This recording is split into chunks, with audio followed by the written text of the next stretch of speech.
Recording in progress.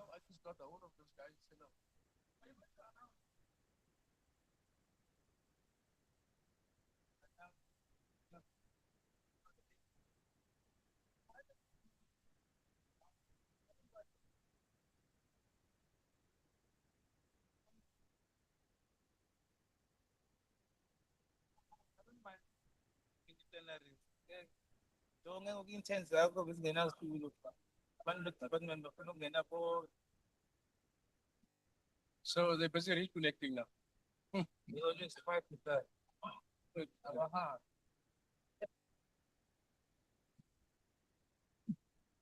So they're busy reconnecting now.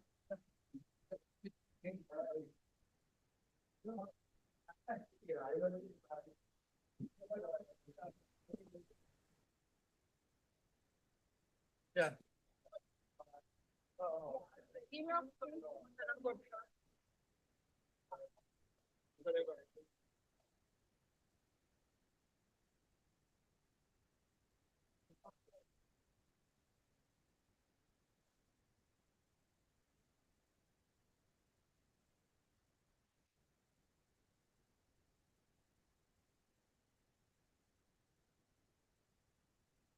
Long.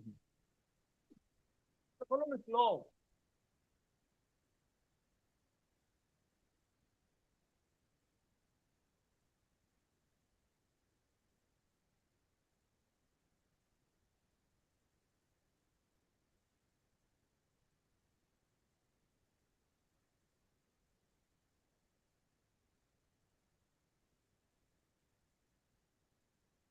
Oh, yes, that's it. It's fine.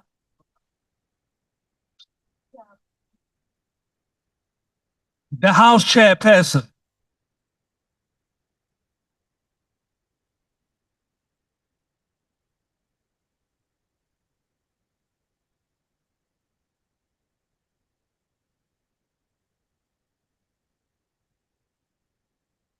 Good afternoon, honorable members. Let's observe a moment for silent prayer or meditation.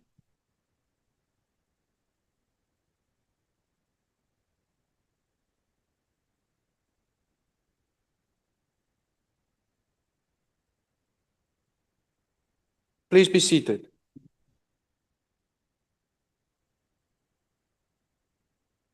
The secretary will read the order.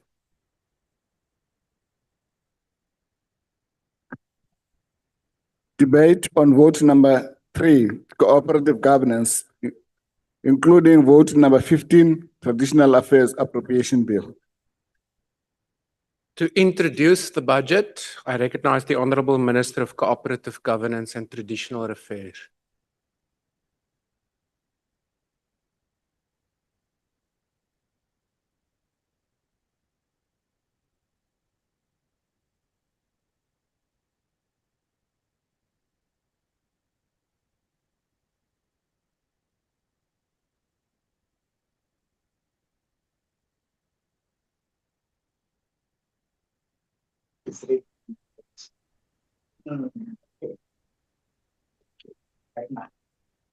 Honorable Minister, before you begin, honorable members on the virtual platform, please ensure that you are muted until being recognized. Honorable Minister, please proceed.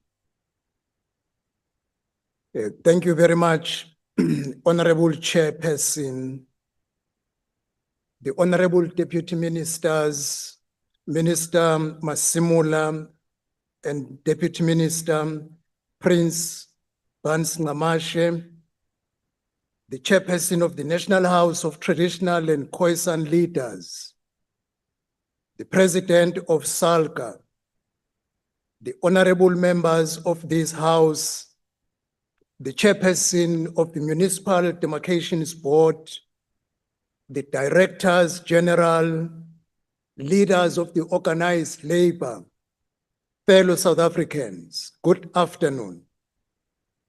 It is my honor to present to this House Budget Vote 3, Cooperative Governance, and Budget Vote 15, Traditional Affairs for the 2026-27 financial year. The 2026-27 medium-term expenditure framework allocates a total of 423.4 billion to votes 13 and 15, which is cooperative governance and traditional affairs. Of this amount, 422.5 billion is allocated to vote 3, cooperative governance, and 900 million rands is allocated to vote 15, traditional affairs. These allocations support our mandate to strengthen local government, support the institution of traditional leadership, and ensure that cooperative governance functions effectively across all spheres of government. Honorable members, this budget must be understood in context. In the previous financial year, the government allocated 2.1 billion to 92 municipalities for disaster recovery across provinces such as Eastern Cape, KwaZulu-Natal, Limpopo, Mpumalanga, and Northwest, and 191.1 million through the disaster response grant to support municipalities facing immediate pressures. Additional allocations are being finalized at the amount of 151 million for provinces and 203 million for municipalities. Furthermore, 161 million rand has been reprioritized from the municipal infrastructure grant to respond to recent floods, especially in Limpopo and Mpumalanga and few other provinces. This budget, honorable members, is not an accounting exercise. It is a delivery instrument. It must translate into functioning municipalities and improve lives. Reforming the local government system. The people of South Africa rightly expect municipalities to function effectively and deliver services consistently. Last year, we committed to review the 1998 White Paper on Local Government, recognizing that the current policy framework no longer fully reflects the complex realities faced by our municipalities today. The review of the White Paper on Local Government has now been completed under the theme, Every Municipality Must Work. This is not a slogan, it is a commitment. The revised White Paper recognizes that local government today operates in a far more complex environment than in 1998. It provides a renewed and realistic framework to strengthen governance, accountability, and service delivery. To give effect to this, we are advancing key legislative reforms. The Local Government General Laws Amendment Bill, which will improve governance and operations efficiently. The Municipal Structures Amendment Bill, Coalitions Bill, will address instability in coalition governments. Political parties that will form coalition governments post 4 November local government election will be required to enter into formal written agreements outlining their commitments and responsibilities. These agreements will be legally binding and will help to maintain stability in municipal council. The Independent Municipal Demarcation Authority Bill will strengthen transparency and accountability. And finally, the Draft Fire Services Bill will modernize the fire services governance. These reforms are about one thing: stabilizing municipalities so that service delivery becomes reliable, predictable, and consistent. When it comes to preparations for the local government elections 2026, preparations for the local government 2026, which is scheduled for 4 November 2026, are firmly on track. We have achieved the following critical milestones. One, the establishment of an interministerial committee on municipal elections. Two, finalization of councillor numbers. Three, delimitation of 4,488 wards nationally, and ongoing work by the IEC, including voter registration, is well underway. The key principle guiding us in preparing for the local governments on 4 November 2026 is that the elections must be free, fair, credible, and beyond reproach. When it comes to building capable, ethical, and accountable municipalities, a capable state requires capable institutions. Municipalities cannot function where appointments are irregular, leadership is unstable, and accountability is weak. We are therefore strengthening competency-based recruitment, professionalization of municipal administration, performance management systems, and ethical leadership. The introduction of the Code of Ethical Leadership, together with the ethics training program, is reinforcing accountability. Without ethical leadership, no reform will succeed. When it comes to improving audit outcomes, despite persistent challenges in local government, encouraging progress is beginning to emerge in municipal audit outcomes. 59 municipalities have improved their audit outcomes, and 41 municipalities have achieved clean audit. This tells us something important. Where there is discipline, monitoring, and consequence management, improvement follows. However, we must be equally candid. Too many municipalities continue to struggle. Weak governance and financial mismanagement remain a serious concern. The targeted interventions in distressed municipalities.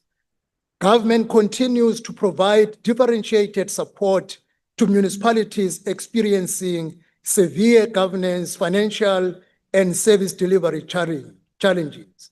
Like, for instance, in Mfuleni, a special purpose vehicle with Rand Water is being established to stabilize water services. In Ditsobotla, which has been on the public domain for bad reason, following chronic instability, the national intervention has finally stabilized governance, improved financial management, and restored basic services. We will not hesitate to intervene where municipalities fail communities. The district development model remains central to our work, but we are not shifting it to a new phase. We are now shifting it to a new phase from planning to delivery. This includes stronger accountability mechanism, delivery dashboard, and clearer escalation protocols. At the same time, infrastructure remains a major constraint. We are exploring blended finance, private sector partnership, and a new funding model. We must move beyond reliance on limited municipal balance sheet. And when it comes to community development and economic participation, the CWP currently supports over 186,000 participants. We are repositioning it towards skills development, enterprise creation, and sustainable livelihood. Participants are already contributing to waste management, minor infrastructure repairs, and local service delivery.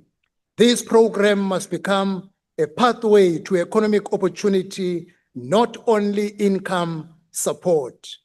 Honorable members, South Africa is experiencing increasingly frequent disasters. Recent events have affected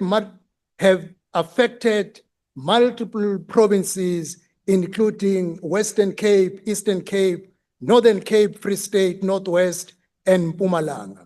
It is important to distinguish that many people are calling for a declaration, classification, and the latest one, which was done on the 18th of May, have equal impact in ensuring that all three spheres of government intervene in terms of mobilizing the resources.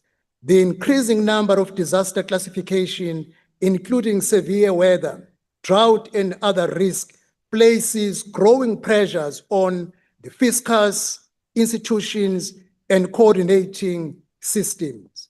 We must strengthen early warning systems, preparedness, risk-informed planning, and climate resilience.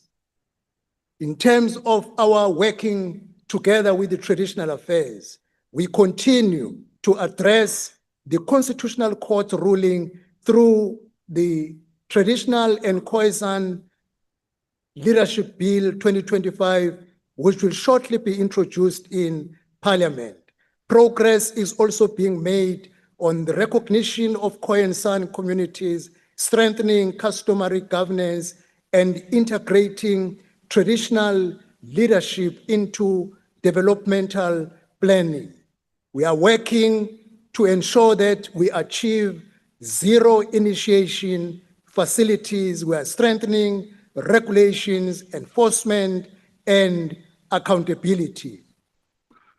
We are also strengthening the role of traditional leadership in governance. This includes participation in development planning, structured collaboration with municipalities, and alignment with the revised white paper.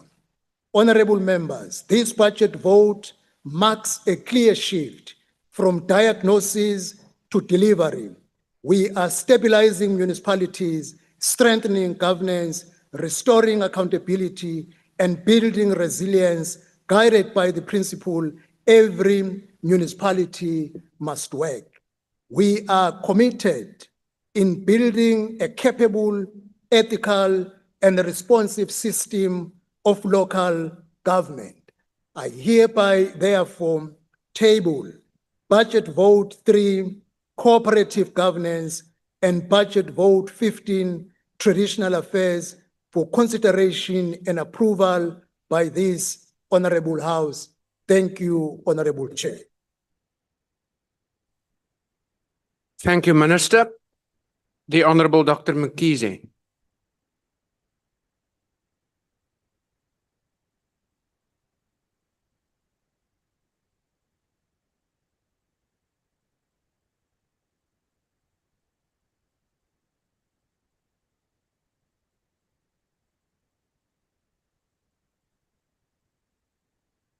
Sorry. Thank you, House Chairperson, the Minister, Deputy Ministers, Honorable Members, the Chairperson of the National House of Traditional Leaders, Leadership of SALGA, Municipal Demarcation Board, the CRL, Directors General, and South Africans all. Honorable Members, this year marks the end of the administration for local government political administration, since the date has also been announced by the President on the 4th of November for elections. I rise here to support the votes 3 and 15. I do believe that it's important for us that we express our huge concern on the inadequate service delivery that we still see with a large number of distressed and dysfunctional municipalities. The Portfolio Committee has expressed concern about huge budget reductions across the department. This calls for more cooperative governance between national and provincial governments to work in synergy to deliver an impact in each ward and every municipality as part of turning around the municipalities. In our oversight program, we have seen that the impact of oversight has been the demonstration for intensified supervision of municipalities by COCTA and Treasury so that they are able to effectively provide Section 154 support. While this is a challenge for COCTA, the committee also extends this challenge to SALGA to relook at its focus on its members supporting municipalities, considering that their SALGA audit outcomes are not comparable to those of municipalities. It has also been demonstrated that 9.5% of national revenue going to municipalities is inadequate. The proposed revision, therefore, of the funding formula for local government is fully supported. This also has to go hand in hand with improved interspherical coordination to ensure that all resources are deployed synergistically at all levels. Several municipalities are non-viable, and in our oversight program, we actually recommended immediate and decisive intervention from national ministers because the municipalities alone cannot turn their situation around. We are therefore concerned about the number of municipalities which are too few, which are distressed, that are in the APP which are for support, and therefore to be given assistance in financial recovery plans and management of debts to ESCOM and water utilities. We believe that more needs to be done in this regard. We also have been concerned that there need to be strengthening of the financial systems to curb corruption and malfeasance, and also to ensure that we have strong oversight structures for the prevention of the ballooning of UIFW. So far, as we moved around in the various provinces, we see that there are not many provinces that have taken advantage of the joint oversight program to ensure accountability and visible consequence management. We would like to encourage them to actually use the time to turn the municipalities around. We know the intention of National Treasury of playing a much more active role in supporting and directing finances towards the municipalities, where direct municipal transfer will be increasing and focusing on infrastructure, electrification, water services, and we support this. We need reforms. We need reforms in ethical leadership, in professionalism, in also strong financial systems. And we support the Treasury's approach to the city of Johannesburg, which brings about seriousness in municipalities, and particularly to make sure they take responsibility. We also want to urge the municipalities to focus on bringing low-cost accommodation at the level of the city centers. We support the strengthening of MISA on supporting the municipalities. We also want to continue monitoring their work at this level. As the Portfolio Committee, we are seized with the process of dealing with the CRL Section 22 Committee to diffuse the tension that has developed with religious leaders. We need to resolve this because it's unwarranted and preventable. We need to be able to get Parliament to demonstrate its defense for the Bill of Rights, particularly freedom of religion and freedom of worship, which is enshrined in the Constitution. We've also raised issues with the Demarcation Board that they need to look into more consultations to avoid splitting communities and ensure that their functionality is not disrupted. Whilst we're waiting for the passing or the processing of the bill on the traditional Khoisan leadership, we have also received reports of politicization of traditional leadership institutions in some provinces, and I have indicated, Honourable Minister, we will be submitting some of the cases that have been reported to us from the province of KwaZulu-Natal. But the issue of Khoi and San community needs more attention. There will need to be a parallel process that deals with some of the issues such as land issues, land dispossession, language, agriculture, and mineral rights issues. We similarly support the call for target zero deaths on mutilation and mutilations on customary initiation. We believe that these are quite preventable, and we need to work together with various stakeholders. We need an interdepartmental, multi-sectoral forum that will convene to ensure that we reduce the deaths, increase community information, and also increase the level of conviction of those who are participants who might be culpable in this kind of situation. We've noted the high cost of employee-related costs for the CRL and the MDA, and we believe that this needs to be explained, and we think that something needs to be done with regard to this one. So with all of this, House Chairperson, we want to indicate our support for the two votes, and from the point of view of the African National Congress, we support the two votes. Thank you very much. Thank you. I now recognize the Honorable Mtolo.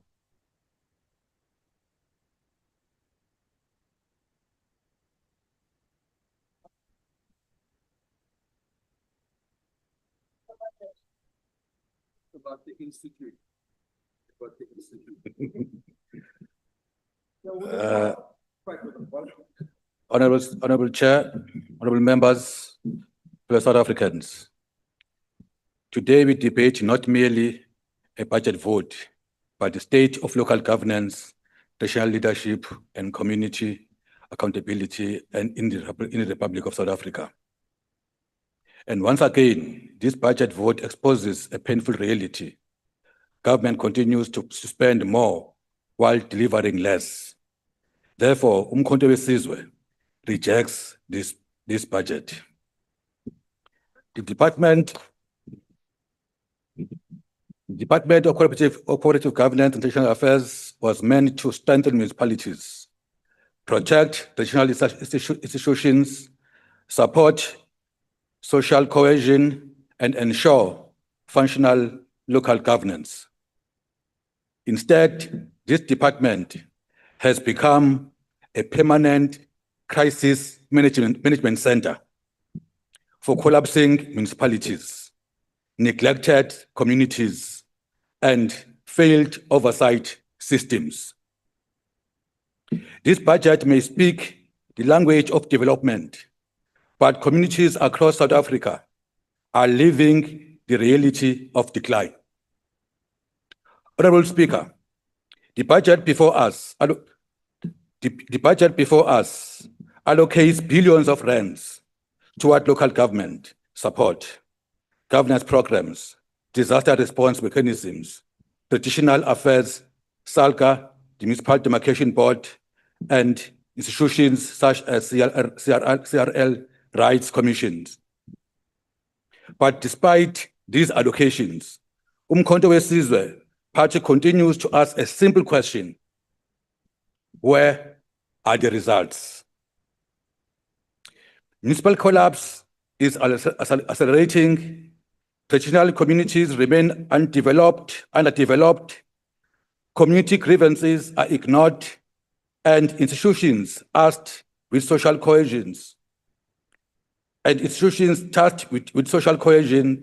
are underperforming, while social tensions continue rising. This is not sustainable governance. This is not an administrative drift financed by taxpayers. Umkhonto weSizwe Party rejects this budget and once again is asking, where is Ubuntu?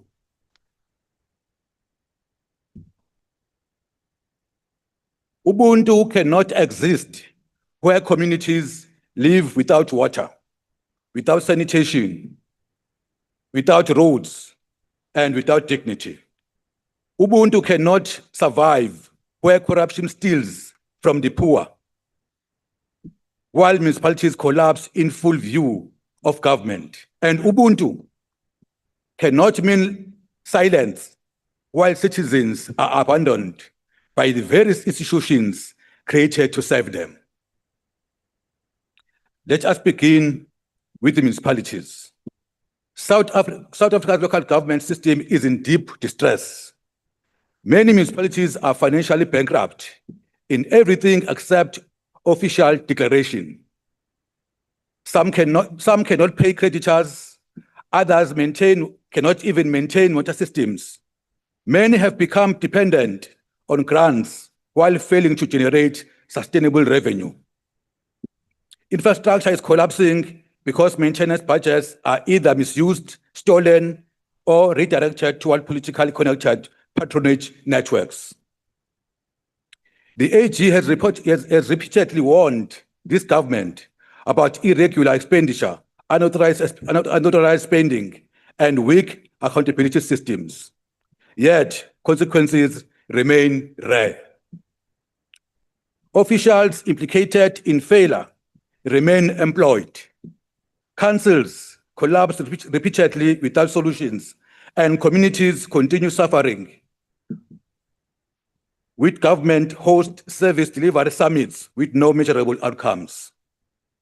Umkhonto weSizwe party rejects this normalization of dysfunction.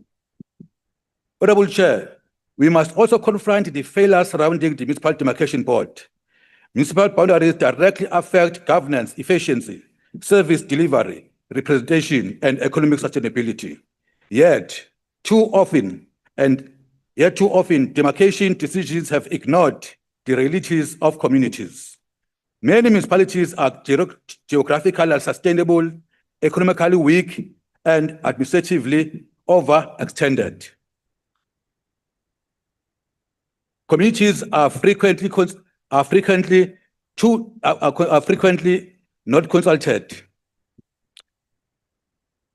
and are merely as a procedural exercise, while sometimes lead to litigations. The result is growing public frustration, protest, and distrust toward local government structures.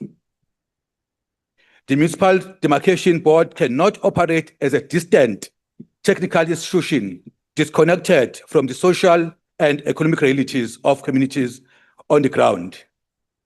Boundary decisions must prioritize viability, accountability, accessibility, and service delivery, not political convenience. We need a serious national review of municipal functionality and sustainability, because maintaining dysfunctional municipalities for political reasons is costing this country billions of rands. Honorable Chair, Umkhonto weSizwe Party views this budget vote as a failure to address the continuing neglect of traditional leadership institutions. Traditional leaders remain central to governance, social cohesion, land administration, and cultural preservation in many communities. Yet, despite repeated public commitments, many traditional councils continue operating without adequate infrastructure, administrative support, or developmental investment. Government praises traditional leaders during ceremonial occasions, but neglects the conditions of communities that they serve. Honorable Chair, this contradiction is unacceptable. Respect for the traditional leadership must go beyond symbolic recognition. It must include meaningful rural development, institutional support, and proper inclusion in governance planning processes. Honorable members, the neglect becomes even more concerning when we examine the state of institutions such as the CRL Rights Commission. This commission was established to strengthen social cohesion, protect cultural rights, and mediate tensions in a diverse constitutional democracy. Yet, many South Africans have little confidence in its visibility, Thank you, Honourable Member. responsiveness, or impact. Your time has I now thank you. expired. The next speaker is the Honourable Labuschagne.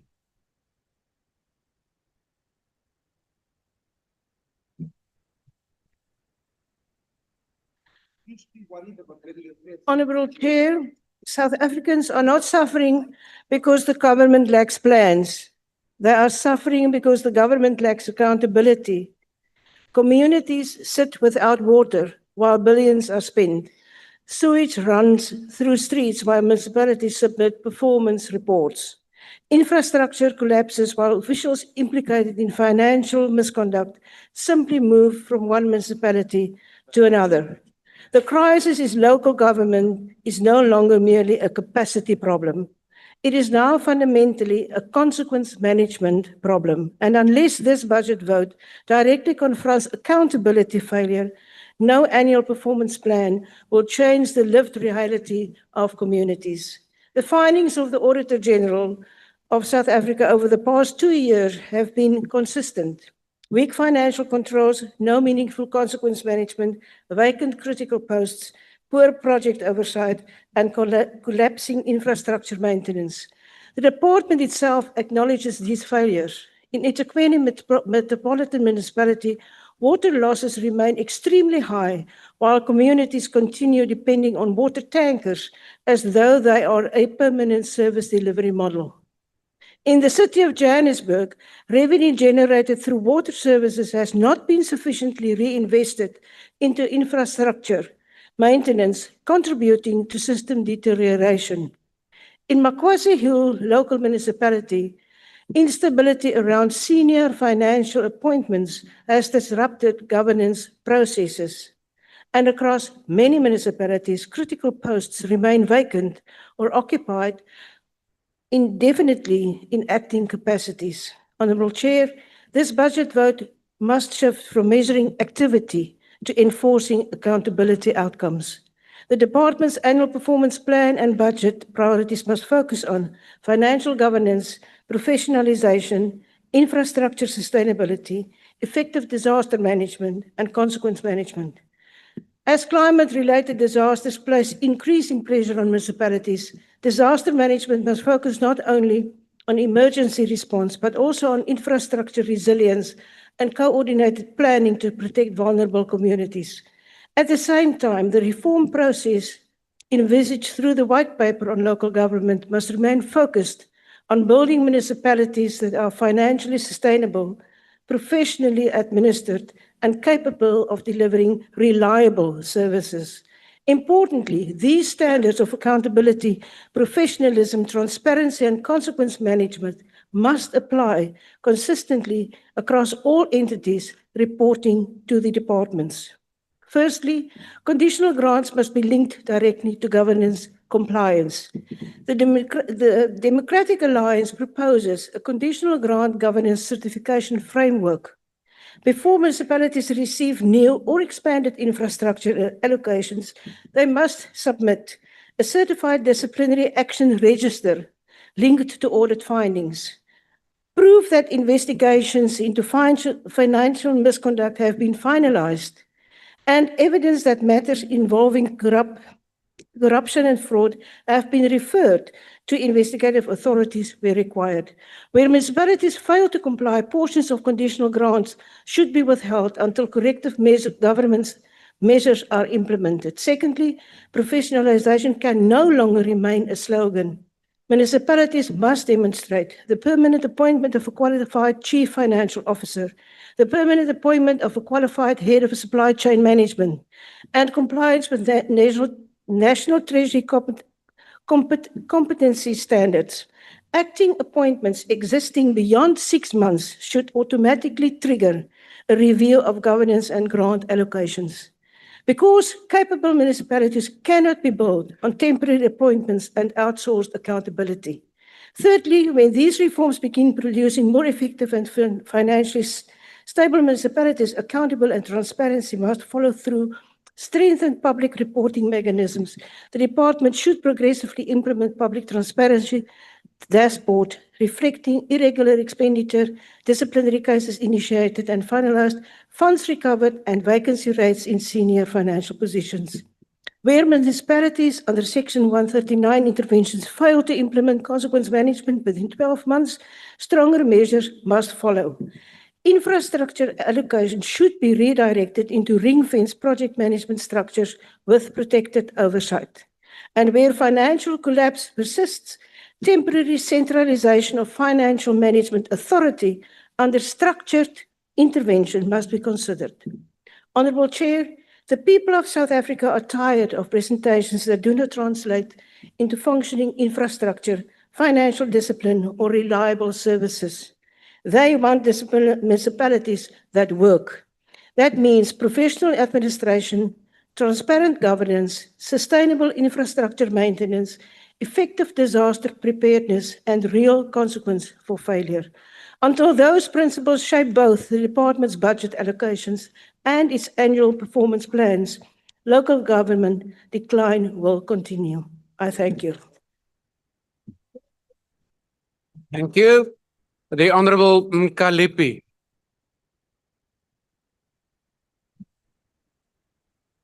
Thank you very much, House Chair.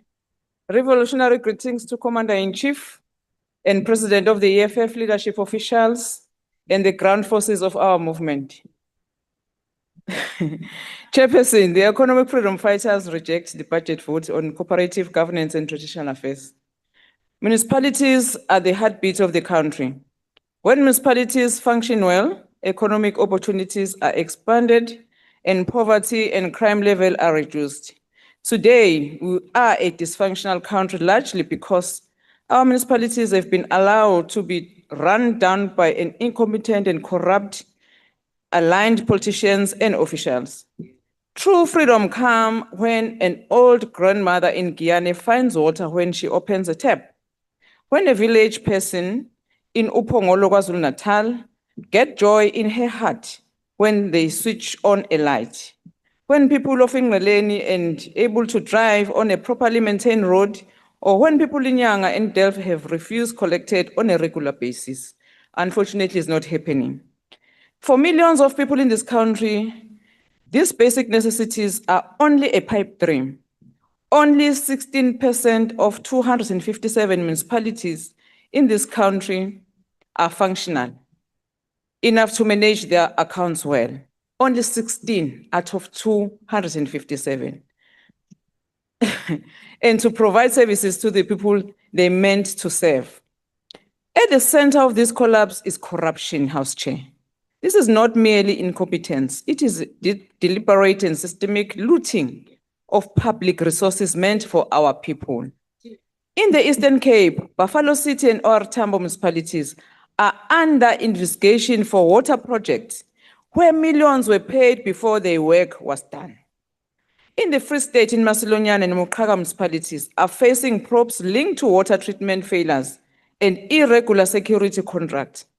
In Limpopo, Limpopo is being investigated for multiple contracts ranging from electrification to road upgrades, while in Mpumalanga and Bushbuck Ridge is implicated in irregular street paving tenders. In eThekwini alone, 29.1 million has been referred for civil recovery after housing contracts were manipulated for personal enrichment. This is organized corruption. Despite all of this, Minister, Cooperative does not act. It waits until municipalities collapse completely before intervening. This is very sad. This is not an oversight, Minister. It is an attitude that called I don't care attitude and failure management. In May 2026, Nelson Mandela Bay, a metro servicing over 1.2 million people, was left without a city manager or even an acting manager for that matter for 7 days. Guess what, Minister? Governance came into a standstill, no decision could be signed, municipal fleet were parked and service delivery stopped. The people of Nelson Mandela Bay suffered. Cooperative only intervened after the crisis. That is not leadership, it is negligence. At the same time, Nelson Mandela Bay wasted over 10 million on one individual. The suspended city manager, Dr. Nokolo Nwazi, has been at home since February 2024, sitting at home, playing with her kids, earning 6.7 million without working, including acting appointments and legal fees. The cost exceeds 10 million. Where was Cooperative? Nowhere to be found, Minister. While this was happening, the city lost 1.6 billion in national treasure rollovers due to the absence of an accounting authority to sign off. This is economic sabotage. In eThekwini, the only metro in KwaZulu-Natal, service delivery has collapsed.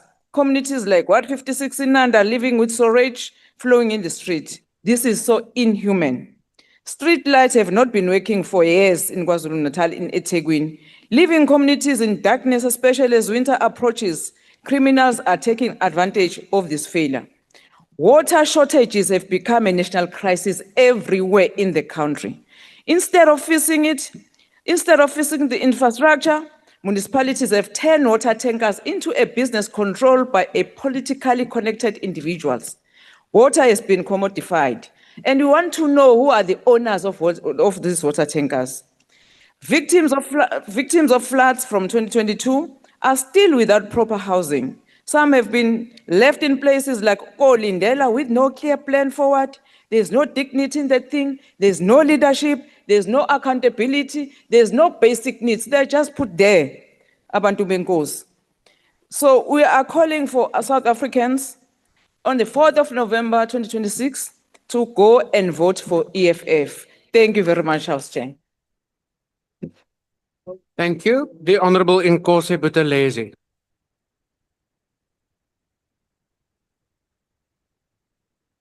Honorable Chairperson, the Minister, Deputy Ministers, Honorable Members, fellow South Africans. The Inkatha Freedom Party welcomes Budget Vote 3, Cooperative Governance, and Budget Vote 15, Traditional Affairs, because the strength of our democracy is felt first at the local level. South Africans encounter the government first and most directly through municipalities. They experience it through the delivery of water, sanitation, electricity, roads, refuse removal, and disaster response. They also experience it through institutions that recognize traditional leadership and protect customary systems. For this reason, the effectiveness of local government remains central to improving the daily lives of our people. The strategic priorities being advanced by the department are well aligned to these realities. They reflect a clear focus on improving municipal functionality and strengthening the institutions that serve both urban and rural communities. This direction is consistent with the IFP's long-standing commitment to poor and working-class communities, support the institutions of traditional leadership, and to practical governance that reduces poverty, inequality, and unemployment. Honorable Minister, your department has presented a clear and credible reform agenda to alleviate local government issues. We acknowledge the focus on strengthening municipal performance and stabilizing distressed municipalities. We therefore welcome the department's emphasis on improving audit outcomes and improving targeted support to district and metropolitan municipalities facing systemic challenges.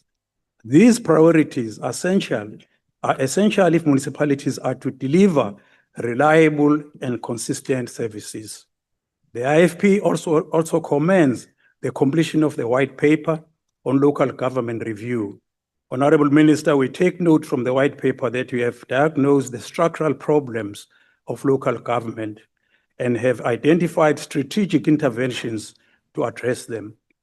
These reforms emphasize professionalization, institutional capacity, and accountability. The alignment between reform, capacity, and accountability is critical to ensuring that municipalities fulfill their developmental mandate.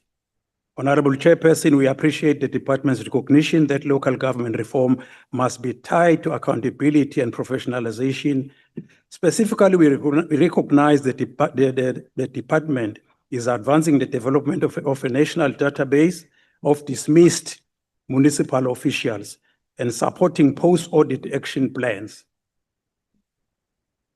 The renewed recognition and centralization of traditional leadership as strategic partners in governance, not just relics of the past, is an important development. It reflects a growing understanding that traditional leadership remains an integral part of South African society and must be fully integrated into development processes. Honorable Chair, as I conclude, the IFP therefore support this budget. It will build capable local institutions that serve our people. We are confident that this budget will strengthen governance and create conditions for dignity and stability, which is desired by all South Africans. I thank you. Thank you. The Honorable Van Wyk.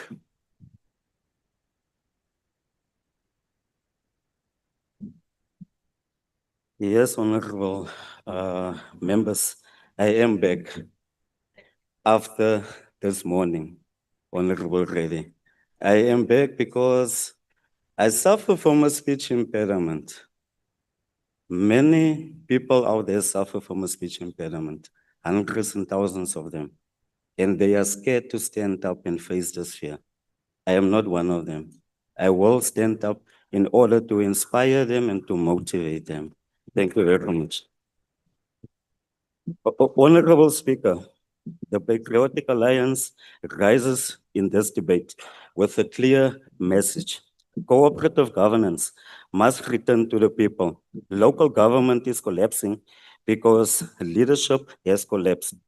Coop's own assessment showed that over 60% of municipalities are dysfunctional or at high risk, unable to maintain infrastructure, collect revenue, or deliver basic services. This is not a technical failure. It is a failure of political will and accountability. For very long, so-called colored people, Indian and Black communities have been treated as invisible in planning and budgeting. Whether on the Cape Flats, in the Cape Winelands, in Cedarburg, in the Northern Cape towns of Uppington, Springbok and the R, or in El Dorado Park in Westbury and Gauteng, these communities remain last in line for housing, last in line for services, and first in line for evictions. Chairperson, mense sê dit reg het. Ons voel soos afterthought in ons eie land. Hulle wag jare vir huise. Hulle strate is vol gate en municipal officials praat met hulle asof hulle kinders is. Honorable members, we must confront the myth that the DA-run municipalities in the Western Cape are the best run. In Cedarburg, the Auditor General has flagged instability and weak consequence management.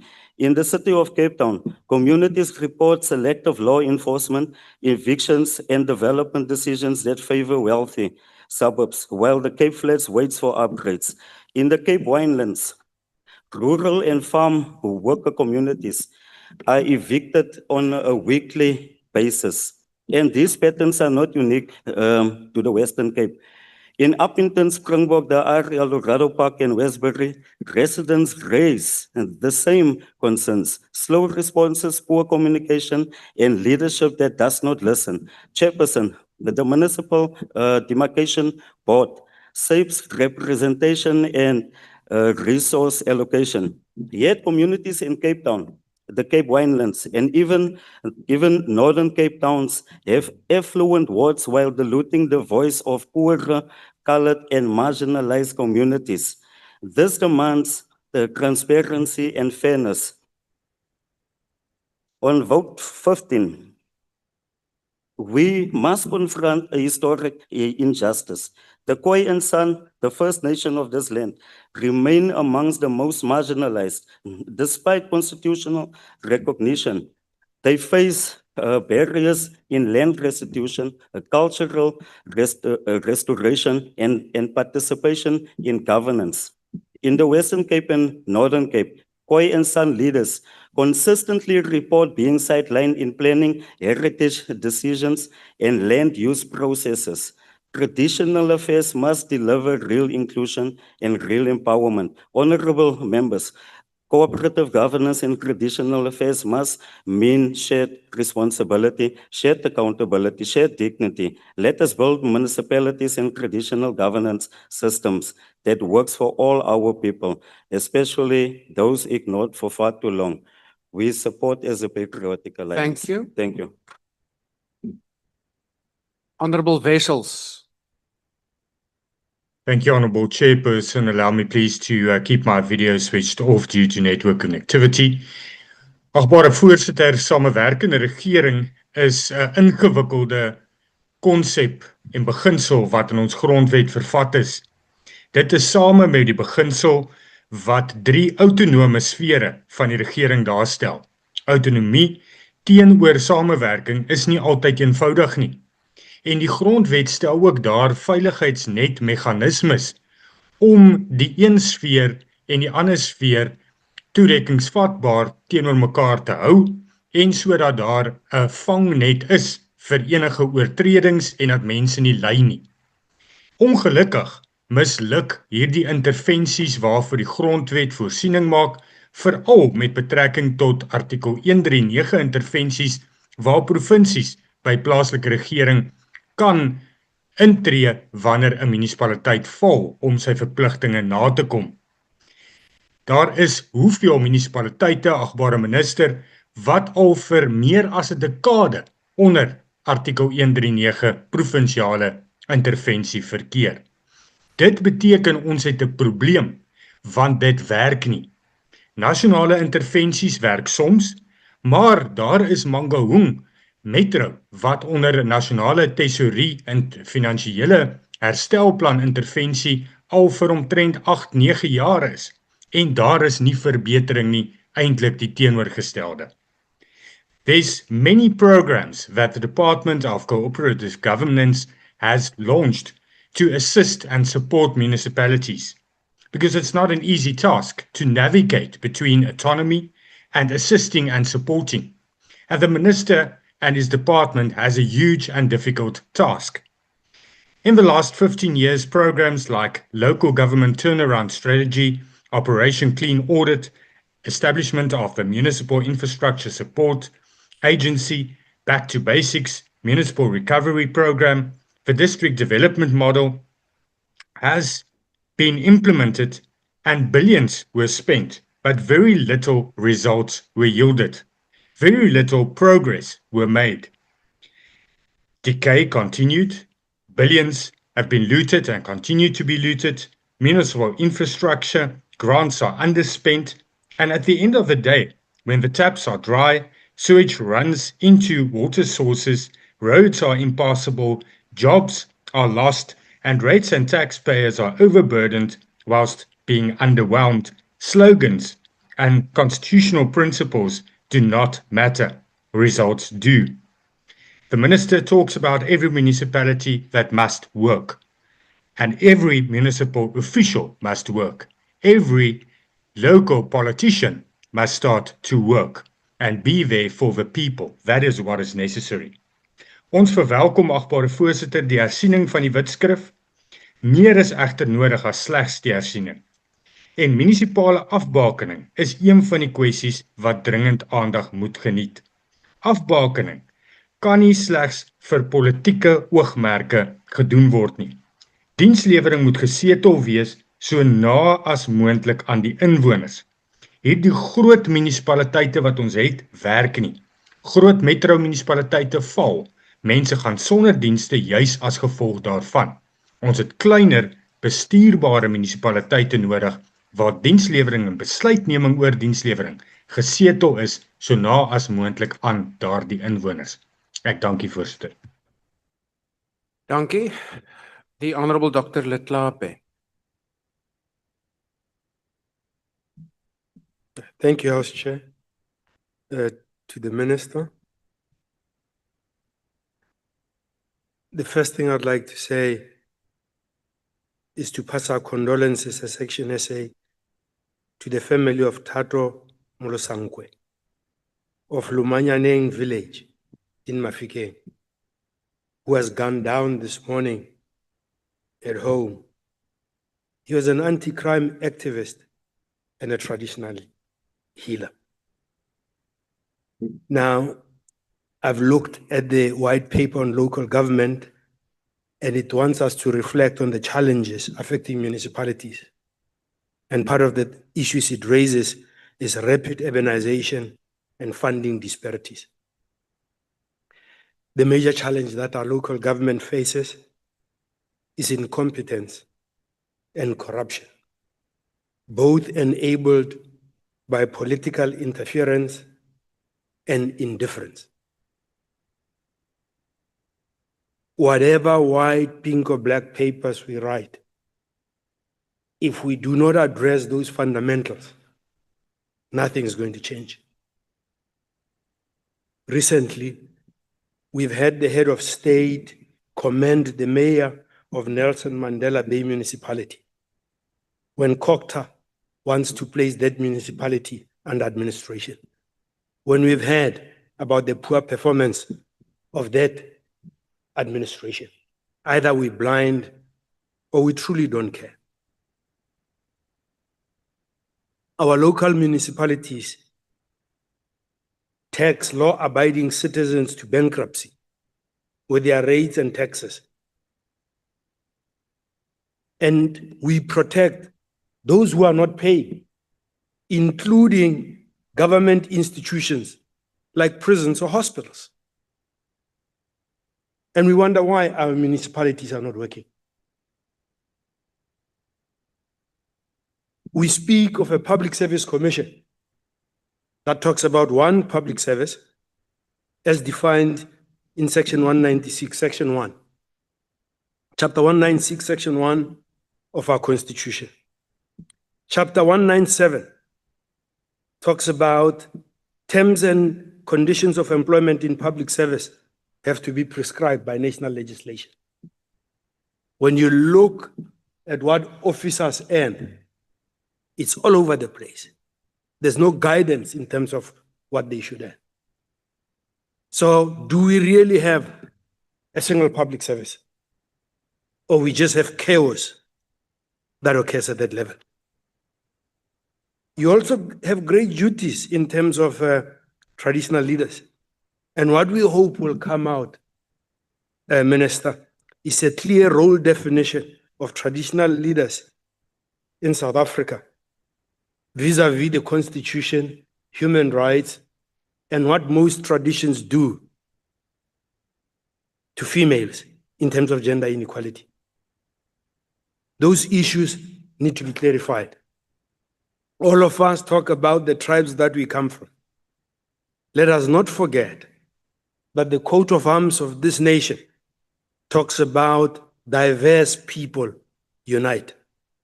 So until we create a commonality of what it means to be a South African citizen, we've suffered under Afrikaner nationalism. We now suffer under African nationalism. Let us become ethical. Let us become one. Let us root out corruption. Let us criminalize political. Thank you, Honourable Member. Thank you. The Honourable, the Deputy Minister of Cooperative Governance and Traditional Affairs, the Honourable Prince Burns Nkamashe.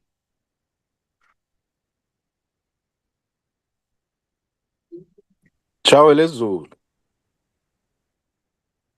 House Chairperson, honorable members of the Portfolio Committee and members of this House, Honorable Minister Hlabisa Bulawayo and Deputy Minister Masemula Khobetse, our esteemed royalty, our kings and queens, the Chair and Deputy Chair of the National House of Traditional and Cohesion Leaders, senior government officials, fellow South Africans. It is indeed my humble privilege to contribute to the tabling of budget votes 3 and 15 on cooperative governance and traditional affairs in our National Assembly for its support. A year ago, around the time of this budget vote, some of our provinces experienced devastation due to inclement weather conditions that caused a lot of catastrophic damage, havoc, and mayhem, which also led to loss of lives. The government, led by the President and the Minister of Cooperative Governance and Traditional Affairs, made concerted efforts to rally government support to the communities that were affected by the severe weather conditions that time.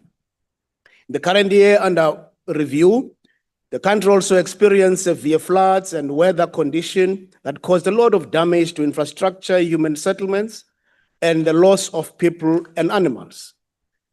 These devastating weather conditions were experienced in provinces of Limpopo and Mpumalanga.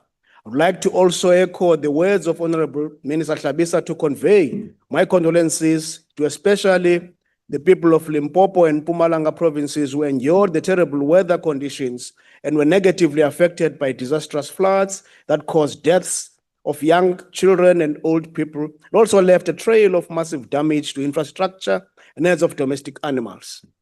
As a Ministry of Cooperative Governance and Traditional Affairs, we continue to hold hands with the provincial governments of Limpopo and Mpumalanga and other role players in addressing the aftermath of this disaster and in assisting the affected communities to get back to their feet. House Chair, Department of Traditional Affairs, we remain committed to ensuring that the institution of traditional and cohesion leadership is involved in statutory processes of governance. In this regard, Section 39, subsection 1 of the Traditional and Cohesion Leadership Act provides for certain bills to be sent to the National House of Traditional and Cohesion Leadership House for comments before they can be passed by Parliament. In the spirit of cooperative governance, organs of state also consult with the National House on their own draft policies and proposed pieces of legislation. In the financial year 2025-26, the National House provided inputs on 5 pieces of legislation, including amendment of the Customary Initiation Act, Intergovernmental Monitoring, Support and Intervention Bill, the Water Services Amendment Bill, and the Constitution 22nd Amendment Bill, among others. We also want to emphasize that not only bills concerning customary matters must be referred to the House, but all bills that have a bearing on the lives and livelihoods of communities observing a system of customary and or indigenous law, irrespective of spatial and geographic location, must be referred to the House of Traditional and Cohesion Leaders for consideration and comment. As I'm approaching conclusion, House Chair, we are concerned about the growing trend of the albatross of unwarranted disputes, which continue to show its ugly head to the detriment of the institution's dignity and decorum. We appeal to all royal houses, royal family members, to provide leadership and take responsibility in identification of legitimate incumbents without fear or favor, and also take deliberate effort to mold the character so as to exemplify the expected values commensurate to the dignity and integrity of the throne. As I conclude, House Chair, the other areas where we are intentionally and deliberately investing is around training and capacity building for traditional leaders, gender-based violence and femicide pandemic, Linaka Legacy Project to promote historiographic ethnography among our communities, social and labor plans, as well as the Eastern Seaboard Development Corridor covering the 4 districts between Eastern Cape and KZN. Thank you very much, Chairperson. Thank you, interest of time. Honorable Deputy Minister. The Honorable Ndamase.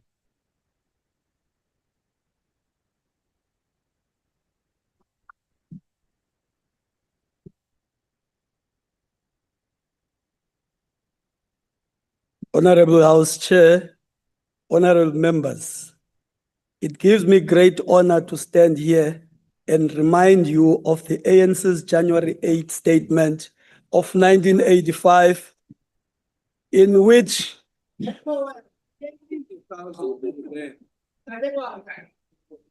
Order, honorable members. In which Oliver Reginald Tambo opined as follows, I quote, South Africa is littered with the graves of young patriots who were massacred by the apartheid regime in 1976 and in the subsequent years.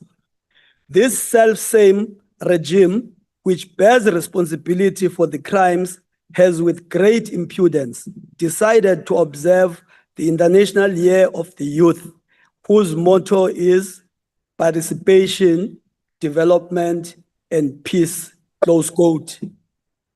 Here we are, honorable members, 50 years after 1976, making a clarion call that any development agenda must be deliberate in annihilating the scourge of unemployment amongst our youth. Honorable House Chair, as the African National Congress, we support the budget for the Departments of Cooperative Governance and Traditional Affairs, the Municipal Infrastructure Support Agent, the South African Local Government Association, the Municipal Demarcation Board, and the Commission for Promotion and Protection of the Rights of Cultural, Religious, and Linguistic Communities. Honorable Minister, we are in agreement with your intention to support, as enjoined by Section 154 of the Constitution, of 20 rural district municipalities and 4 metropolitan municipalities, which are Buffalo City, Nelson Mandela, City of Johannesburg, as well as eThekwini.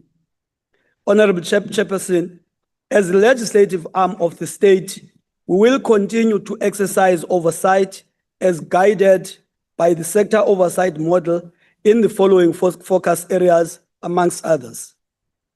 The 22 municipalities that are targeted for revenue enhancement. Secondly, the department's tabling of the Local Government General Laws Amendment Bill in Parliament by the 31st of March 2027.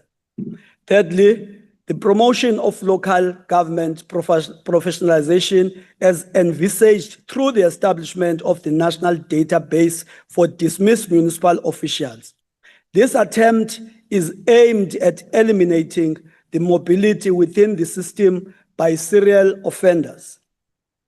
Fourthly, the proclaimed 100% of the commitments relating to the review of the white paper on local government. Honorable Minister, we are concerned about the downward spiral of our economy, which has resulted in high levels of unemployment that is hitting our youth hardest. The Community Works Program remains a positive contribution to the unemployed cohort of our people. It is therefore an unwelcome pain to observe 90,000 cut from the 250,000 to 260,000 participants.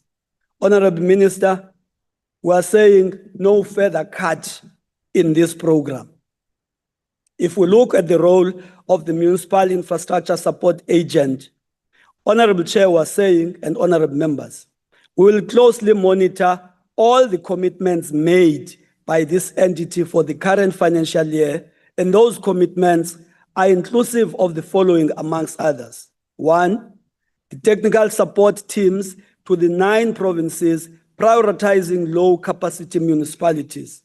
The output indicators emphasize wastewater treatment infrastructure and infrastructure-related technical skills training for 300 young graduates and apprentices as to improve their employment prospects. Secondly, the infrastructure development management, which is epitomized by leveraging partnerships between public and private sectors. In conclusion, Honorable House Chair, the African National Congress prides itself as the product of the institution of traditional leadership, as reflected in its leadership for the past 114 years. We are therefore making an impassioned plea to everybody in this august house to join us in making sure that the traditional and Khoisan leadership bill succeeds. We dare not fail. Thank you very much. Thank you. The next speaker will be Honorable Thring from the virtual platform.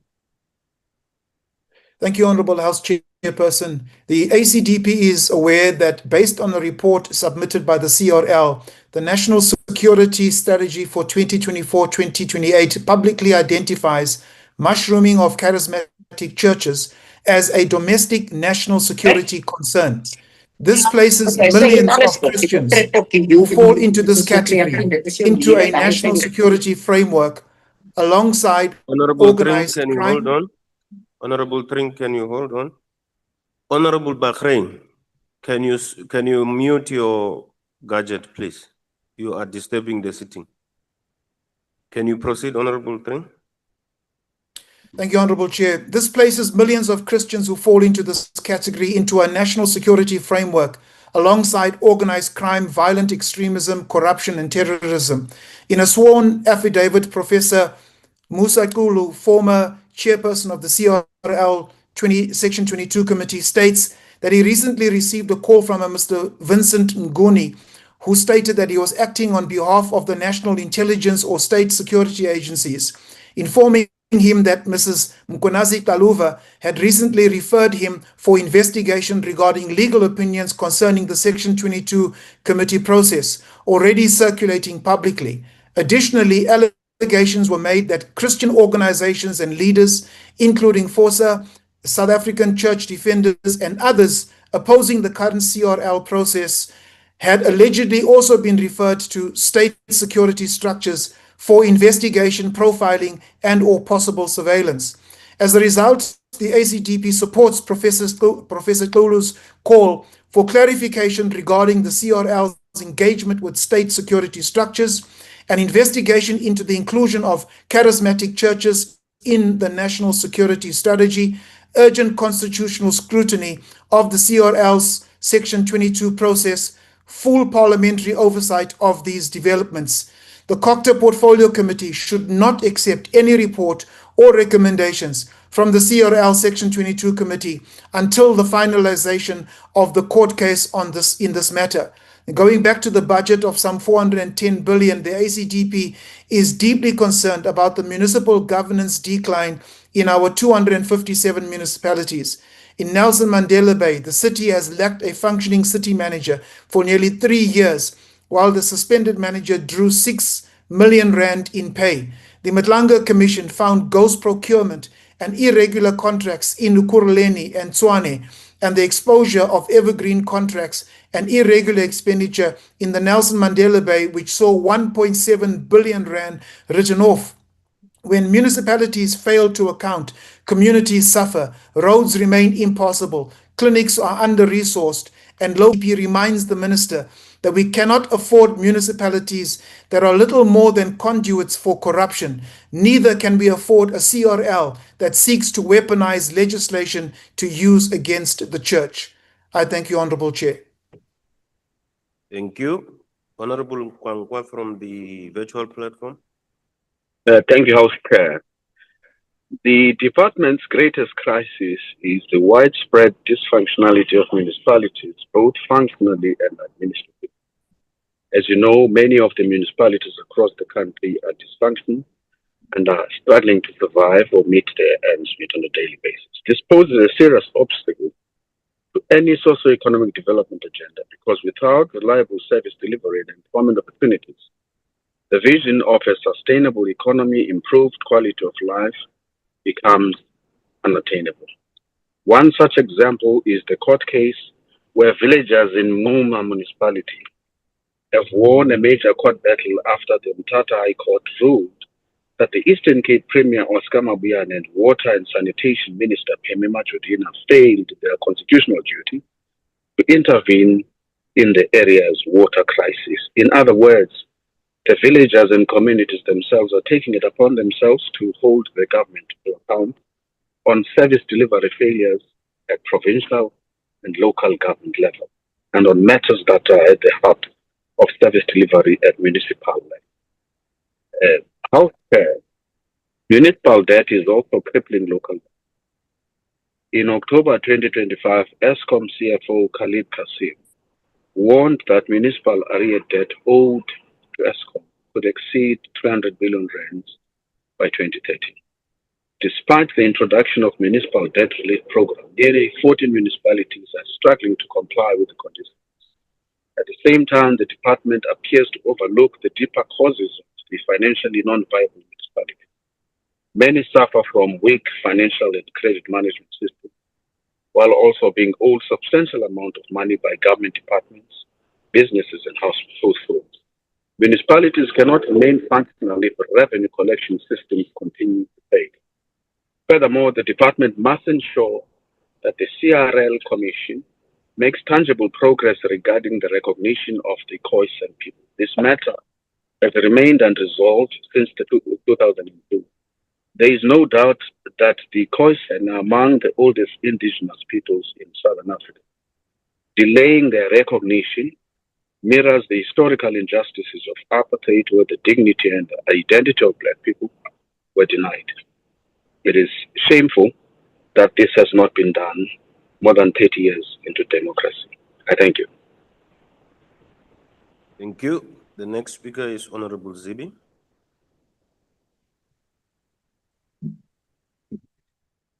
Thank you, House Chair, Honorable Minister and Deputy Ministers, honorable members. This morning, or at least last night, Eskom announced that the city of Johannesburg is over 5 billion rand in arrears. And they are considering cutting off electricity to the city of Johannesburg. Now, let us let that sink in for a moment. The city of Johannesburg. The city of Johannesburg. It's supposed to be the economic hub, the cultural hub, the sporting hub of South Africa. It is facing an unprecedented situation where another state entity may cut off power to its residents.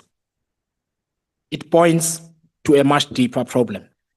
The Standing Committee on Public Accounts and the Portfolio Committee on Cooperative Governance and Traditional Affairs have for the past little while been engaging with municipalities and metros. The problem is not just in the city of Johannesburg, it is almost everywhere. And House Chair, I just want to share a few insights quickly. The first is that the quality of the political leadership matters. Where you have bad political leadership or weak political leadership, leadership that is in disarray, it will be reflected in the administration. And those same elected political leaders make the decisions on which city manager to appoint a municipal manager, and in turn that official helps to determine who is going to be chief financial officer, who's going to be head of engineering or infrastructure and so on. And the quality of those decisions reflects the quality of the political decision making in council. The third is an inability to run political processes within the municipality itself, where resolutions are formulated and passed for the wrong reasons, and sometimes even when the people try to make the right decision, they still do it wrong, because we've got this problem of quality. Now, there are two sides to the solution. The first is for South Africans to make thoughtful choices at election time. And there is one that's coming up in November.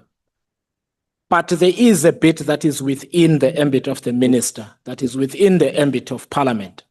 And that is to begin prescribing specific standards for the appointment of officials, what is a good CFO, etc., etc. That has to be done. Lastly, we cannot have a situation where, as is the case in the city of Johannesburg, they still haven't tabled their financials and there is no movement from the ministry. Let us deal decisively with such matters. And thank you. Thank you. The next speaker will be the Honorable Deputy Minister, Dr. Masemola.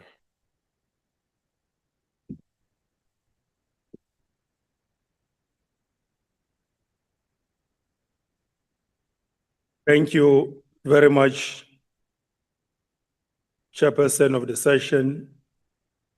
Very good afternoon to members of Parliament, Bulawayo, Honorable Minister Hlabisa, my colleague, Uzwelia Jiga, Deputy Minister,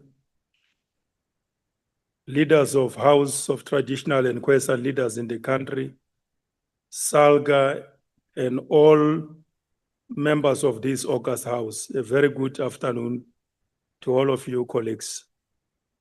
It is an honor to rise in this House on behalf of South Africans as we consider the budget, vote 3 for the Department of Cooperative Governance and Traditional Affairs under the theme, Every Municipality Must Work. In debating vote 3, we are considering the state's capacity to support municipalities and stabilize local governance strengthen service delivery to communities, and as well as strengthening leadership in our municipal institutions so much required throughout the length and breadth of our republic.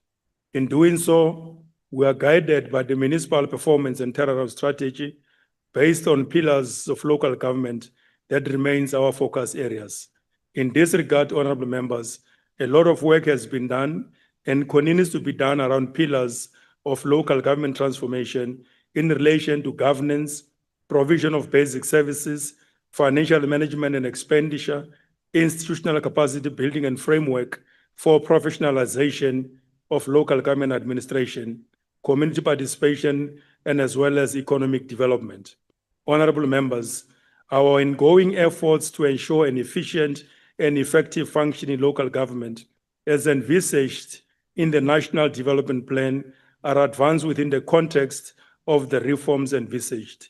These reforms have been realized through the review of the 1998 White Paper on Local Government. Despite the assumptions made earlier, at the start of the democratic local government system, while developmental in nature, it has had challenges otherwise which have impacted on its constitutional intent, but not insurmountable.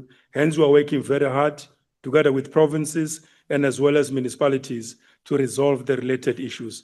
And therefore, the macro local government policy review process underway, it is very clear and very focused in improving performance, quality of leadership, service provision, and as well as delivery of services.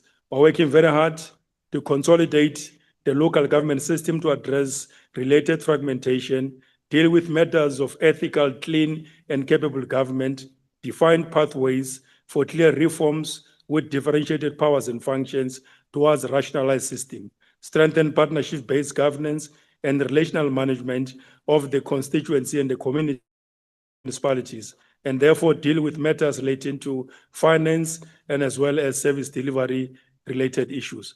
The adoption of this budget, therefore, within this context, will facilitate transition and implementation of the reviewed policy post the 4th of November 2026 municipal elections, where indeed South Africans will demonstrate their confidence in the current administration. Honorable members, over the past years, work has been undertaken across provinces, which has demonstrated the importance of cooperative governance. Working together with the Office of the President and the National Treasury, we are in Buffalo City Metro, in Nelson Mandela, in Magana, in Maludiapofung, and as well as Mangaung. We're working very hard to stabilize all the 8 metropolitan municipalities of our country as engines of the national economy and managing very complex confluence of factors contributing towards their metropolitanization. To date, ever since we took over office, we have interacted directly with almost 81 municipalities, impacting very severely, very seriously, I mean to say, on their constructive, practical working improvements with regard to delivery of services, strengthening cooperation, and as well as stabilization of these municipalities. We are not putting these municipalities, these metros, under Section 139. In fact, we are putting Section 154 to strengthen their performance. We are addressing ESCOM municipal-related debt, water boards municipal-related debt,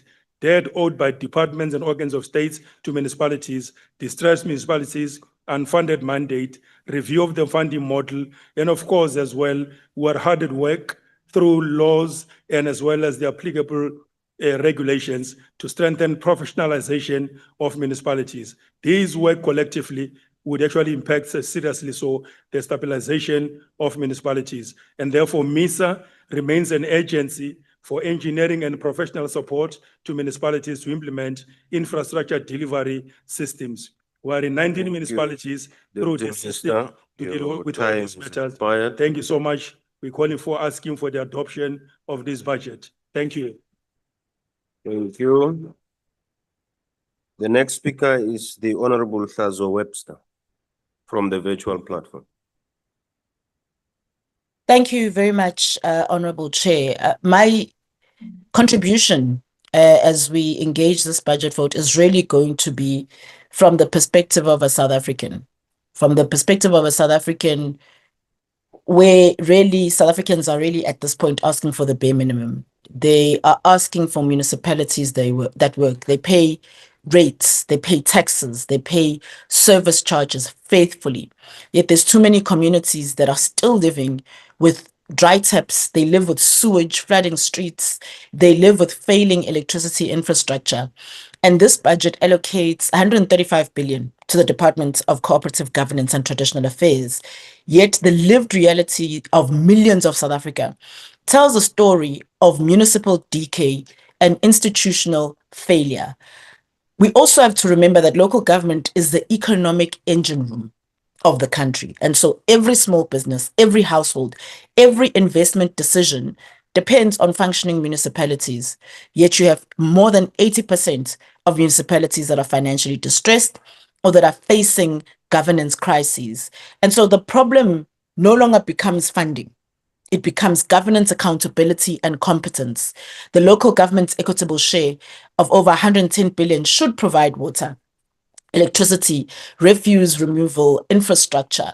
Instead, and infrastructure maintenance. Instead, too often these funds disappear into operating deficits, into bloated wage bills, corruption, and financial mismanagement. Chair, South Africa's water crisis is becoming a national emergency.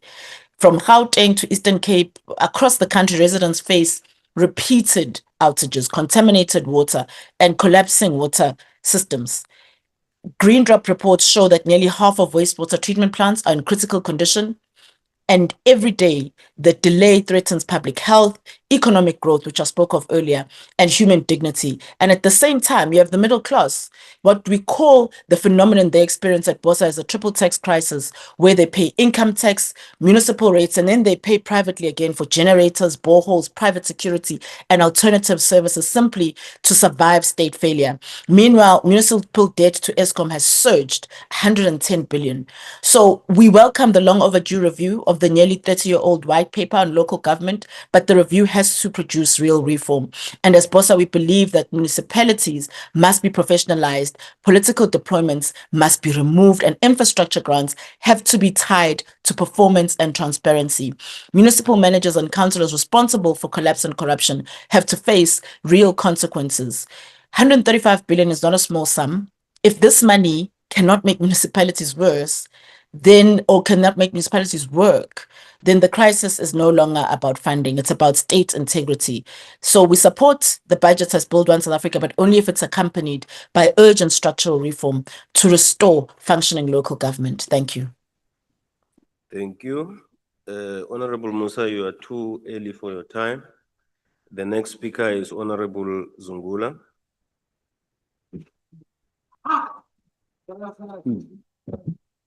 Iholeni bekhethu. COGTA is an important department as it deals with the moral and spiritual character of the nation. The royal and spiritual fraternity plays a key role in shaping the moral character of the country. These institutions must be intentionally invested in to build the kind of citizen we want in South Africa, an upright citizen. The department must confront the historical injustices of the colonial era which destroyed the identity of nations.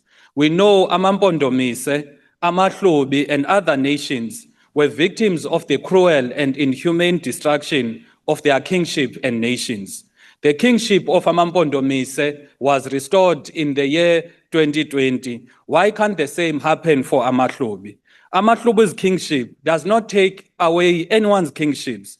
It is an injustice that a democratic government of Black people is not intentional about correcting this injustice. Minister, it is a fact that it is the British monarch that destroyed our nations during the colonial era. It is a travesty of justice that the British government recognizes their crimes in this regard, but the SA government does nothing to correct these historical atrocities. I have a letter, Minister. It is signed by N. Grant, which was the former High Commissioner of the British High Commission, which was sent to the Amahlubi in 2004.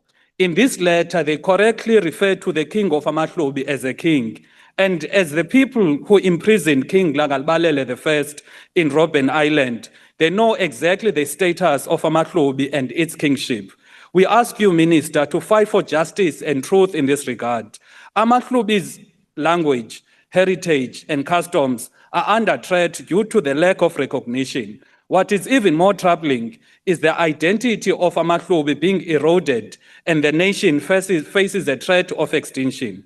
We ask that you support the draft resolution sponsored by ATM that mandates the COCTA PC to look into legal and administrative gaps that block restorative justice for traditional communities. There are many traditional communities across the country that must be recognized. Amabomvana eMkanduli, Lekhuleni in Gauteng, and many other traditional communities must be protected. Many traditional communities, Minister, do not have money to go to court to fight for justice. Hence, the department and parliament must embark on a process of restoration.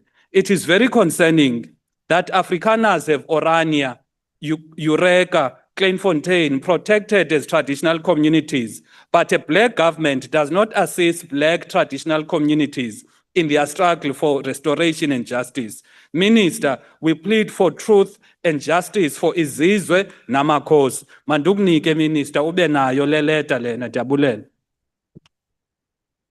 Thank you. The next speaker will be the Honorable Ismail Musa.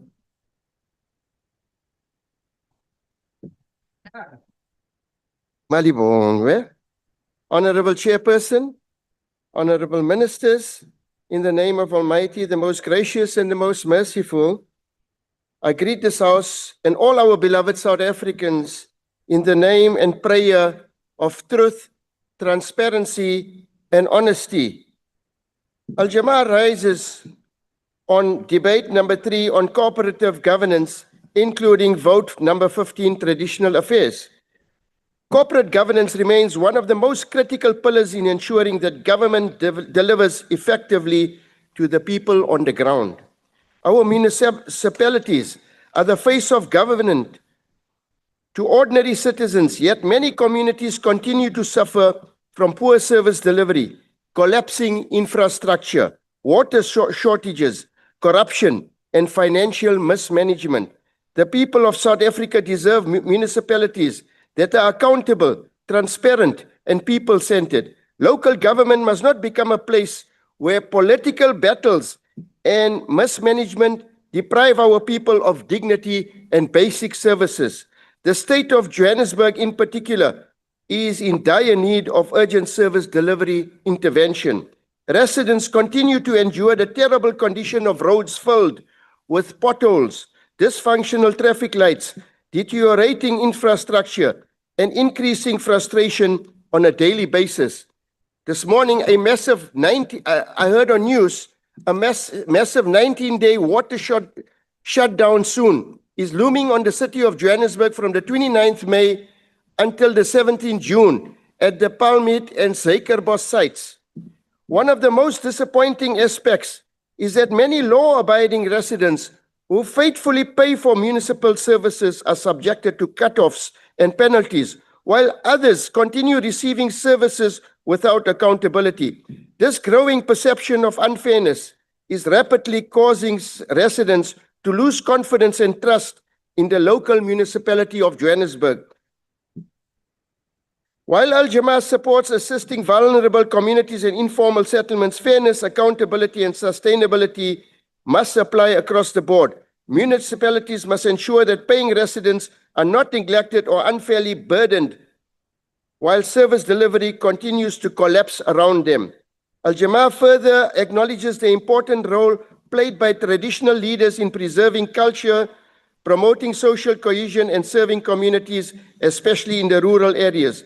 Traditional leadership continues to play a vital role in nation building, conflict resolution, and moral guidance within community. However, we must ensure that traditional communities are empowered through meaningful development, access to economic opportunities, proper infrastructure, healthcare, education, and support for the youth. Rural communities must not be left behind in the development of our nation. We also call for stronger oversight and consequence management where public funds are abused. Thank you very much. I thank you. Malibongwe. The next speaker will be the Honorable Fanze.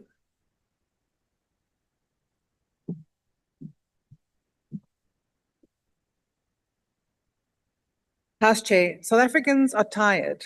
They are tired of hearing that local government is turning the corner while their taps remain dry, potholes damage their vehicles, street lights remain off for ages, and raw sewage becomes rivers and communities. This budget reaffirms what residents already know. Local government in South Africa is in deep crisis.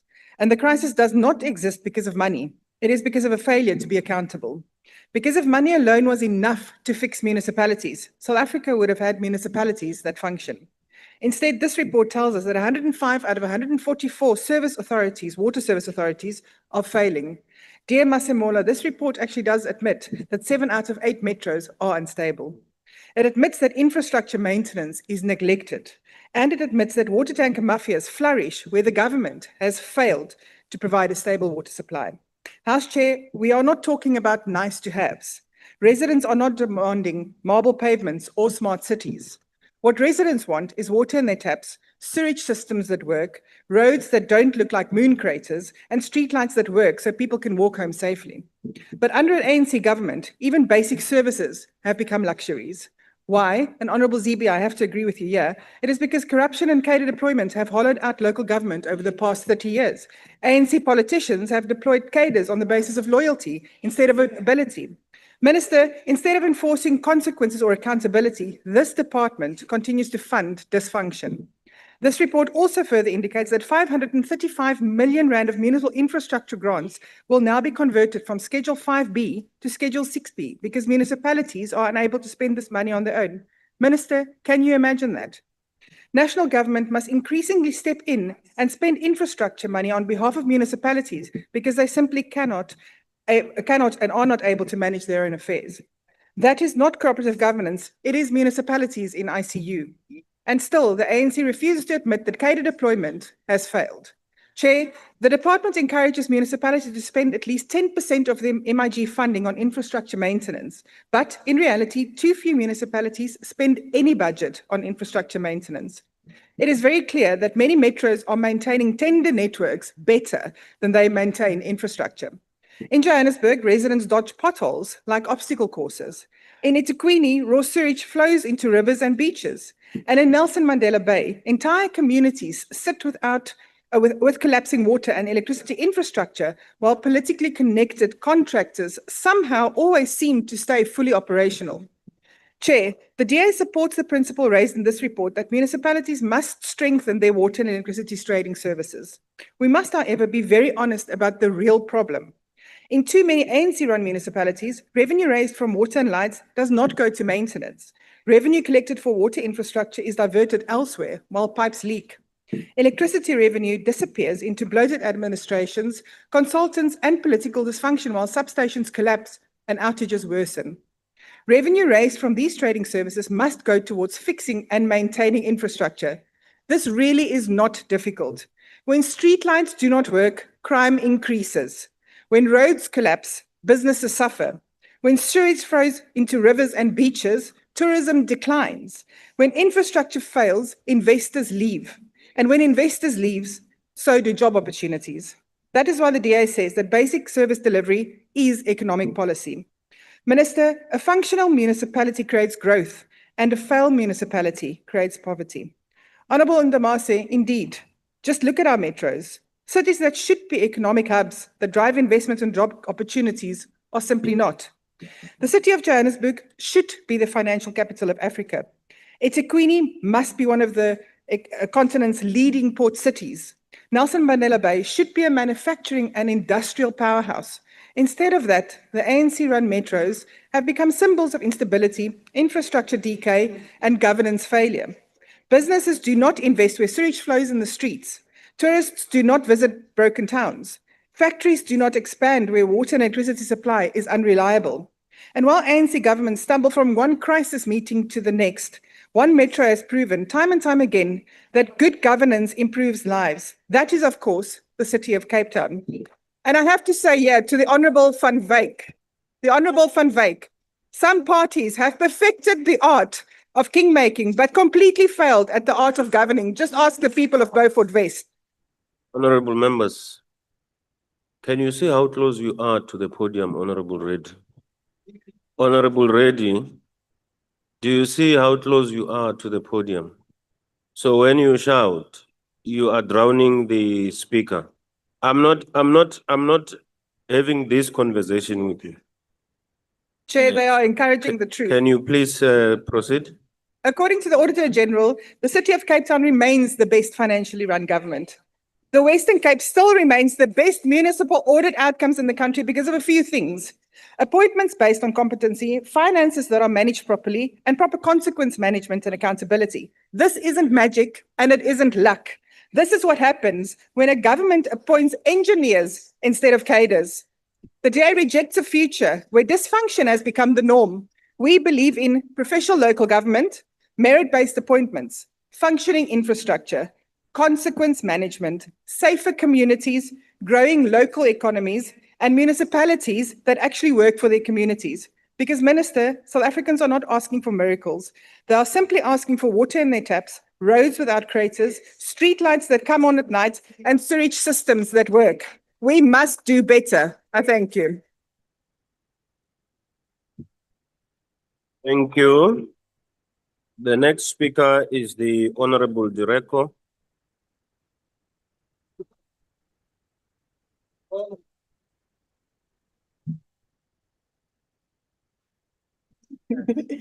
Thank you, Chair.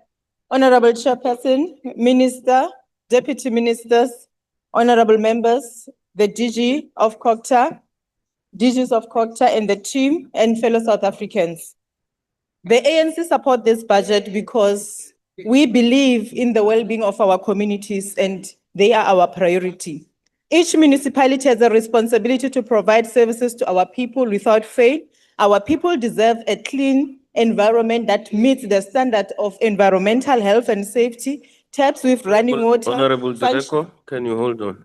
Honorable Reddy, you are very close to the podium. Don't drown the speaker. No, we're not going to have this exchange. You are responding to me back. And I'm asking you very nicely, can you please not drown the speaker? You are very close. If you want to shout, go back and sit that other side. You are talking back to me. Can you please proceed, Honorable Direko? Thank you, Chair. Municipalities that cut trees and maintain the public spaces, visible road markings, road without potholes, and a conducive environment for economic development in order to fight unemployment and poverty, which remain a global challenge. All of above can only be achieved through good governance. This requires a skilled and qualified employees, a healthy working relationship between the employer and the employees, consciousness, commitment, and a strong dedication to serving the communities from both the councillors and local government employees. However, in some municipalities, we have witnessed decline on service delivery. Where service delivery is poor, financial systems are not properly placed in place, there is no consequence management, and commitment to serving communities is absent. This attitude cannot be accepted because conscious leader cannot find peace while the communities are continue to suffer. As the ANC, we have undertaken a process of self-assessment, which is why we have declared this year as the year of decisive action to fix local government. This action is informed by realities that while we have ANC governed municipalities that are performing exceptionally well, we also have other municipalities that are not meeting the standards set by the ANC for municipalities. Chairperson, in Free State, the ANC have listened to the concern raised by the people of Mafube and appointed what we call the People's Mayor, a mayor who is academically qualified with a BTech degree in agricultural management. This is important because Mafube is a semi-rural municipality where agriculture is one of the main drivers of the economic development. In Tsolopele, as Tsolopele municipality, as small as it may be, has become the pioneer in championing initiatives of climate change and was one of the first municipalities to host a community-led town hall conference of the parties. Honorable Direko, can you please take a seat? Honorable Reddy, why are you rising? Thank you, Honorable Chair. I rise in terms of Rule 87. The Speaker is misleading the House. In Free State and all these municipalities we're talking about, people are crying out for service and they're getting no service. Can you switch off your mic? Thank you. That's a point of debate. Can you proceed, Honorable? Thank you, Chair. Thank you, Chair. The Nkangala District Municipality in Mpumalanga has continued to receive clean audit for several consecutive years and remains one of the best well-performing led ANC municipality. Chair, as we speak now, Lejoliputa District Municipality, which was surrounded by controversy of being a special municipality, has elected the new executive mayor, Councillor Phindi Maseko. We congratulate her and also thank the ANC for acting against poor leadership in our municipality. Chair, in Gauteng, the provincial COGTA has introduced a system where municipalities have, where they have encouraged municipalities to share and learn from the experiences and the best practices that they have. Municipalities also been given a role in different areas of service delivery. For example, City of Ekurhuleni is the champion for water services, while the City of Tshwane is the champion for law enforcement. And we must indicate that at Ekurhuleni, that program is not an individual program, it's a program of the municipality. And Chair, in Northwest, COGTA has improved on municipal audit outcome in the recent year, reducing the claimer from the number that they had to one municipality, which is Ditsobotla. The section 139, subsection 7 of National Intervention and Support team from the National Office is also assisting in strengthening and further progress in that area. Chair, also the number of unqualified audit opinion in Northwest have increased to 6, which then include Moses Kotani, Greater Taung, and JB Max. In Eastern Cape, Chair, we've got Muma local municipality, we've got Sinku and Joe Kambi district municipality, which has been receiving clean audits and also improved on service delivery significantly. These municipalities also received additional funding due to compliance and responsible spending. Chair, when Honorable Mutolo was speaking about Ubuntu, he is correct. Ubuntu defines us as South Africans. Hence, many of us ask questions regarding Ubuntu when we're getting the issue of the fire saga, the fire pool saga, which exactly is what the Honorable Mutolo should also ask himself, that when he speaks about Ubuntu, where does the fire pool saga fit in there? Because they are responsible for that particular person who was part of the fire pool. And also on the DA should not come here and be opportunistic about clean government, while they know that they have questionable characters as the mayor. This one is out of order. Spaces, such as the mayor of the Grand Riddle municipality, whom is alleged that he was encouraging the members, the community members who are middle class, to lie about their salaries so that they can benefit from the housing allowance that is given to the people who are disadvantaged. And also, when you want to understand the character of DA, you must just go to Langa and look at the state of Langa. That's where you'll understand that that is the true reflection of the DA when they speaks about clean government and also speaking about service delivery. And lastly, when we speak about the city of Johannesburg, the challenges that we are facing in that particular city is the one that were created by DA and its friends. So now they want to come here and play the devil's advocate, whereas they know that they are the worst sinners. Thank you. Thank you, Chair. We support the budget. Thank you. Honorable Nchabeleng. Honorable Nchabeleng on the virtual platform. Honorable Nchabeleng on the virtual platform, can that be the last time that you switch on your mic and speak without recognition? Thank you. The next speaker will be the Honorable the Minister.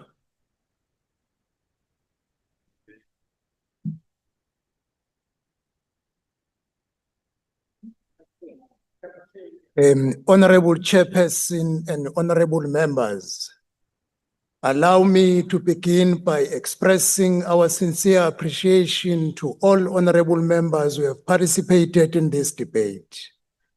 The debate has been constructive, thoughtful, and reflective of the seriousness with which this House approaches challenges facing local government and traditional leadership.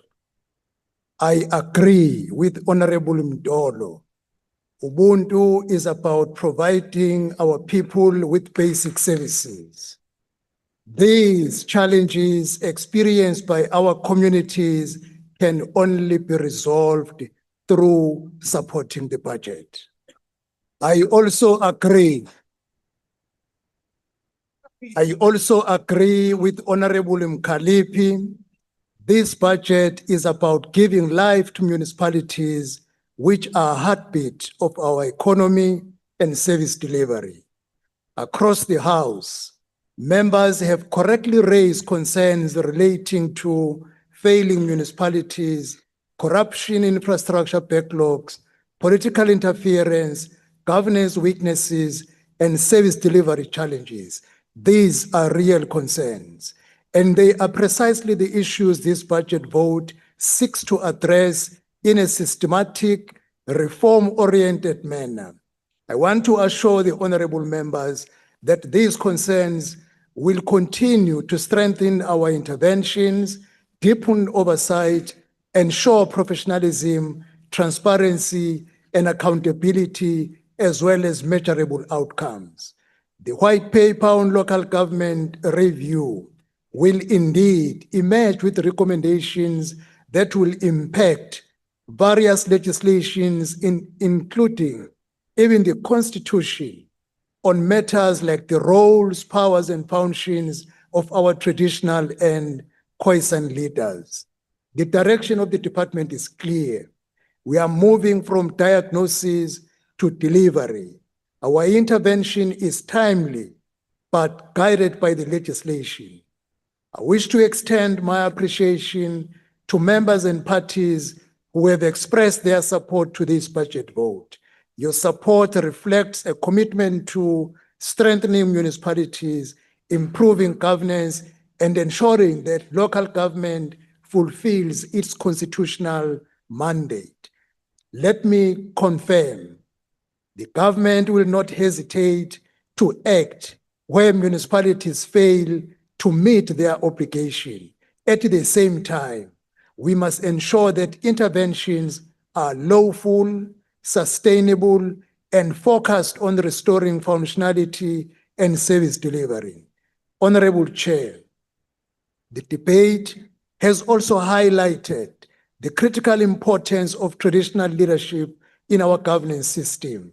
We remain committed to strengthening traditional institutions, resolving legislative matters, and ensuring that traditional leadership is fully integrated into development planning.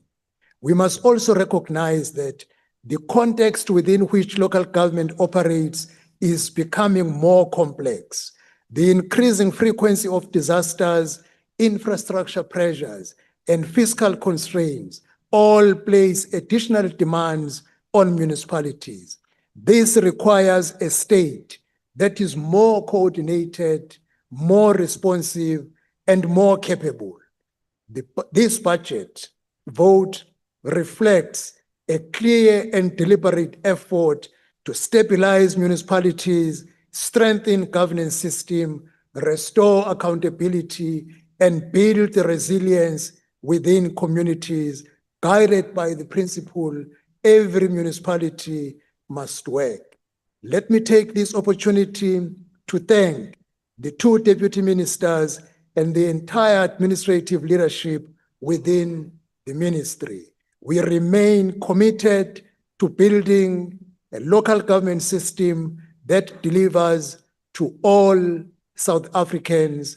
I therefore once again thank you, all of you honorable members, for the contributions you made. Thank you very much, Honorable Chair. Thank you, Honorable Minister. Honorable members, you are reminded that two debates are scheduled simultaneously for 16:45 today. The Government Communication and Information System Budget Vote number 4 debate will be held in Good Hope Chambers, while the Land Reform and Rural Development Budget Vote number 42 debate will take place in Committee Room M46. That concludes the debate and the business of this mini plenary session. The mini plenary will now rise. Recording stopped.